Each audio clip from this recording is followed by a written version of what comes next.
नमस्कार भल खबर को आपण मानक स्वागत। आज खबर विकसित ओडिशा विजन 2036-47 दिगरे एक गुरुत्वपूर्ण पदक्षेप स्वरूप राज्य रे मॉडल विलेज मिशन एवं स्वाभिमान अंचलर विकास पाई चालुथिबा सेतु योजनार एक मिलित तथा उच्च स्तरीय समीक्षा बैठक अनुष्ठित होई जाई अछि।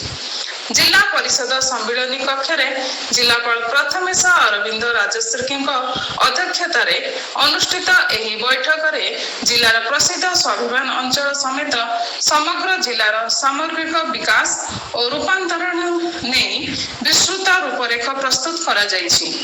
एही अवसर में मुख्य उन्नयन अधिकारी तथा निर्वाही अधिकारी Dasarathi Sarabu model village mission रूपायन संबंध में विस्तृत विवरणी प्रदान करथिले।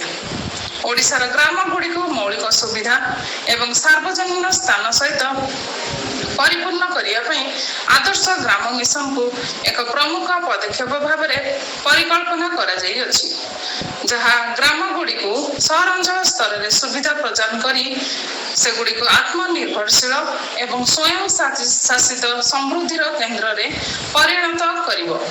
जिलार 111टी ग्राम पंचायत रे एही मॉडल विलेज गठन करा जिबाकू लक्ष्य रखा जाइथिबा बेले एथिरे विशेष भावे चित्रकोंडा ब्लॉक रो 18टी ग्राम पंचायत एवं कोरकुंडा ब्लॉक रो नाकामामुडी ग्राम पंचायत शामिल रहिछि। निकट में प्रशासन पक्षरु करा जाइथिबा क्षेत्र परिदर्शन एवं स्थानीय लोकंक ठारू संगृहीत अभियोग आधार रे अंचल रे मौलिक समस्या गुड़िकर समाधान पाई प्रशासन तत्परता प्रकाश करिछि। एही लक्ष्य पूरण रे प्रथम पदक्षेप भावे ग्राम स्तर रे भित्तिभूमि और सुविधार अभाव चिन्हट करिया पई एक बेसलाइन सर्वे कराजिबो।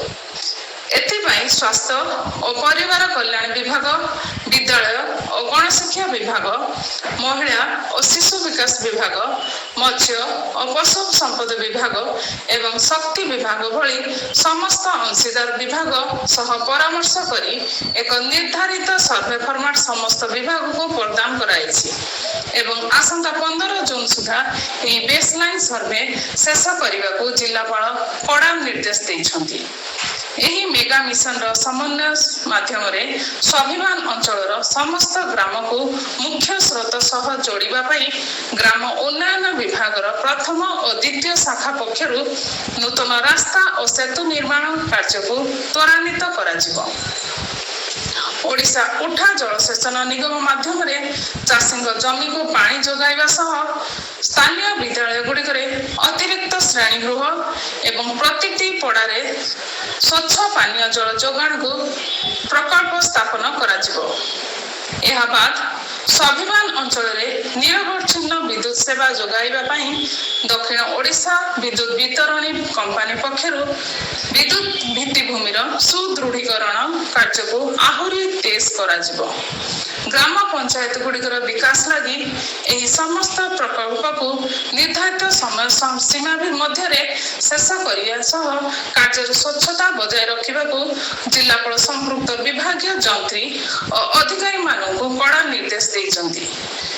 एही कार्यक्रम सुचारू रूपे कार्यान्वयन और निरीक्षण पाई राज्य, जिला और ब्लॉक स्तरीय टास्क फोर्स कमिटी सक्रिय भावे कार्य करुथिबा बेले एही नूतन योजनाटी ग्रामीण ओडिशार सामग्रिक रूपांतरण घटाई ताहाकु नूतन उच्चतारे पहुंचाइबे बोली जिलापाल श्री राजश्री एही अवसर में मत प्रकाश करछन्ति।